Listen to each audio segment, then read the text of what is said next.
ISL এর জন্য ডাকা টেন্ডার ওপেন হওয়ার দিন থেকেই দুই বিডারকে বাছা নিয়ে সমস্যা শুরু হয়েছিল ক্লাব বনাম এআইএফএফ এর। ইউরোপীয় স্পোর্টস ডেটা ও টেকনোলজি সংস্থা জিনিয়াস স্পোর্টস এর বিডে প্রস্তাবিত টাকার অঙ্ক অপর বিডার ফ্যান কোডের থেকে প্রায় দ্বিগুণ হলেও কেন ফ্যান কোডই পছন্দের তালিকায় আইএসএল ক্লাব জোটের?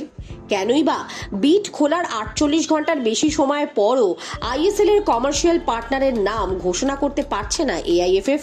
কারণ এখানে বিডের জটিল শর্তে। জিনিয়াস স্পোর্টসের বার্ষিক 64.39 কোটি টাকার প্রস্তাব, যা আগামী প্রতি বছরে 5% করে বৃদ্ধি পাবে, সেখানে এআইএফএফ কে সরাসরি এই অর্থের 20% দেওয়ার প্রতিশ্রুতি থাকলেও ক্লাবেদের কাছে তা লাভজনক নয়। কারণ সেখানে বলা হয়েছে বাকি অর্থে আইএসএল আয়োজন করার পর যে লভ্যাংশ পাওয়া যাবে তারই 60% যাবে ক্লাবেদের, 10% এআইএফএফ এর কাছে এবং বাকি 30% থাকবে কমার্শিয়াল পার্টনারের অধীনে। সমস্যা এই আইএসএল আয়োজনের পর সেখান থেকে আসা লভ্যাংশ বাক্য নিয়েই। কারণ এক্ষেত্রে খুব স্বাভাবিকভাবেই মোট লাভের পরিবর্তে মোট ক্ষতির সম্ভাবনাও থাকবে যথেষ্ট পরিমাণে, যা প্রভাবিত করবে পরের বছরের আইএসএল এর ইনভেস্টমেন্টের ক্ষেত্রে।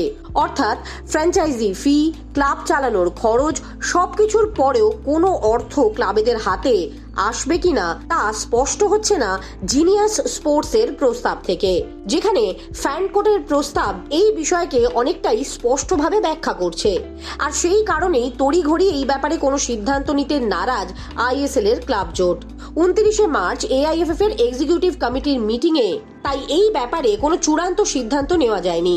পরিবর্তে ঠিক হয়েছে গ্লোবাল কনসাল্টিং ফার্ম কেপিএমজি এই দুই বিডারের প্রস্তাবকেই আরো বিস্তারিতভাবে আলোচনা করবে, খুঁটিয়ে দেখবে এবং ক্লাব জোটের সঙ্গে এই দুই বিডারের আলাদাভাবে মিটিং এর আয়োজনও করছে এআইএফএফ, যেখানে নিজেদের প্রস্তাব আরো ডিটেলে প্রেজেন্টেশনের মাধ্যমে জানাতে পারবে আবেদনকারী দুই সংস্থাই।